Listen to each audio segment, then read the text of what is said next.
नमस्कार, आप देख रहे हैं देश और दुनिया की तमाम खबरें। मैं हूं आपके साथ दीपिका जांगीड़। खबरों की शुरुआत करेंगे उससे पहले एक नजर हेडलाइंस की ओर। जाते मानसून ने मचाई तबाही, केरल में बाढ़ में बह गया पूरा घर। उत्तराखंड में रेड अलर्ट, दिल्ली, यूपी और एमपी में भारी बारिश का अनुमान। T20 वर्ल्ड कप में पहले दिन बड़ा उलटफेर, स्कॉटलैंड ने बांग्लादेश को हराया। इसका भारत के समीकरण पर होगा असर। सूरत की पैकेजिंग फैक्ट्री में भीषण आग, 2 मजदूरों की मौत, 125 बचाए गए। 5वीं मंजिल से कूदे कई मजदूर। कश्मीर में बिहार के 2 लोगों की हत्या, आतंकी हमले के बाद गैर कश्मीरियों को आर्मी कैंप में लाने की एडवाइजरी आई, आईजी ने फेक बताया। पुणे मुंबई एक्सप्रेसवे पर 6 गाड़ियां आपस में टकराई, 3 लोगों की मौके पर ही मौत। कार की हालत देख बड़ा भीषण हादसा। तो चलिए अब खबरें विस्तार से। मानसून खत्म होने से पहले बारिश ने फिर देश भर को तरबतर कर दिया है। कहीं ये बारिश आराम दे रही है तो कहीं जानलेवा बन गई है। केरल में लगातार हो रही बारिश से हालात बेहद गंभीर बनी हुई हैं। यहाँ बाढ़ और भूस्खलन से अब तक कुल 27 लोगों की जान चली गई है, जबकि 8 लापता है। बीती शाम केरल के कोट्टायम जिले में बाढ़ में पूरा एक घर बह गया। सड़क पर खड़े लोगों ने इस घटना का वीडियो बनाया और हादसे के वक्त घर में कोई भी नहीं मौजूद था।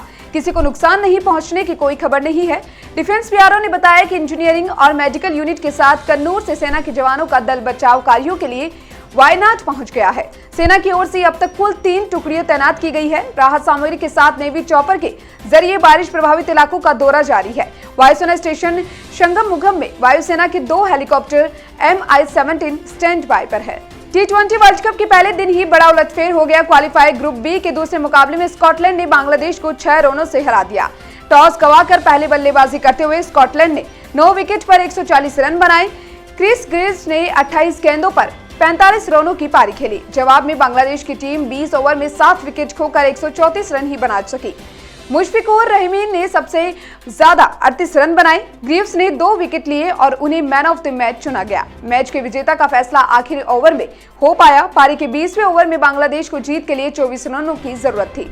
आखिरी 3 गेंदों पर बांग्लादेश को जीत के लिए 18 और टाई के लिए 17 रनों की जरूरत थी, लेकिन मेहदी हसन इन तीनों गेंदों पर 4, 6 और 1 रन ही बना पाए। आखिरी ओवर शफियान शरीफ ने फेंका था। गुजरात में सूरत के कडोडोरा GIDC में आज तड़के में एक पैकेजिंग कंपनी में आग लग गई। घटना में 2 मजदूरों की मौत हो गई, 125 लोगों को सुरक्षित बचाया गया है। रिपोर्ट के मुताबिक आग से बचने के लिए कई मजदूर 5 मंजिला इमारत से कूद गए। सूरत फायर ब्रिगेड को हादसे की जानकारी सुबह 4:30 पर मिली। सूचना मिलते ही दमकल विभाग के अधिकारी मौके पर पहुंचे और आग पर काबू पाने का प्रयास शुरू किया। रेस्क्यू ऑपरेशन अभी जारी है। खबरों के मुताबिक हादसा उस वक्त हुआ जब मजदूर 5वीं मंजिल पर काम कर रहे थे। सूत्रों के मुताबिक कुछ लोगों ने जान बचाने के लिए कथित तौर पर इमारत से छलांग लगा दी, जिसमें 2 व्यक्तियों की मौत हो गई है। आग बुझाने में दमकल की 10 गाड़ियां भी मशक्कत कर रही थी। जम्मू कश्मीर में आतंकियों ने लगातार दूसरे दिन गैर कश्मीरी लोगों को निशाना बनाया है। रविवार को आतंकियों ने साउथ कश्मीर के कुलगाम में बिहार के 3 लोगों को गोली मार दी। इनमें से 2 लोगों की मौत हो गई, जबकि 1 घायल है। रविवार को कुलगाम के लारन गंजीपोरा एरिया में जिन्हें गोली मारी गई वे सभी मजदूर थे। घायल की पहचान चुनचुन ऋषिदेव के तौर पर की गई है। उसे अनंतनाग के मेडिकल कॉलेज अस्पताल में भर्ती करवाया गया है। मारे गए 2 नागरिकों की पहचान राजा ऋषिदेव और जोगिंदर ऋषिदेव के तौर पर हुई है। इस मामले में पुलिस की तरफ से गैर कश्मीरियों को सेना और पुलिस के कैंप में लाने की एक एडवाइजरी सामने आई। बाद में इसे कश्मीर के आईजी ने फेक बता दिया। रविवार को 2 मजदूरों की मौत के बाद ये खबर आई कि पुलिस ने इमरजेंसी एडवाइजरी जारी करके सभी गैर कश्मीरी मजदूरों को सेना और पुलिस के कैंपों में लाने की बात कही। इसका एक फोटो भी सामने आया, जिसमें कश्मीर पुलिस के आईजी की तरफ से प्रदेश के सभी जिलों के अधिकारियों को भेजी गई एडवाइजरी में कहा गया कि उनके एरिया में रहने वाले सभी गैर कश्मीरी मजदूरों को नजदीकी पुलिस, CRPF या सेना के कैंप में लाया जाए। मुंबई पुणे एक्सप्रेसवे पर बोरघाट के पास सोमवार सुबह 6 गाड़ियां आपस में बुरी तरह टकरा गई। इनमें 3 कार, एक प्राइवेट बस, एक टेम्पो और एक ट्रेलर दुर्घटनाग्रस्त हुए। हादसे में 3 लोगों की मौके पर ही मौत हो गई और 6 घायल है। घायलों को पास के एक प्राइवेट हॉस्पिटल में भर्ती किया गया है, जहां 2 की हालत गंभीर बनी हुई है। ताजा जानकारी के मुताबिक बात करें तो हादसे के बाद पुणे से मुंबई की ओर जाने वाला मार्ग पूरी तरह से बाधित हो गया, जिसके चलते सड़क पर गाड़ियों की लंबी कतार देखने को मिल रही है।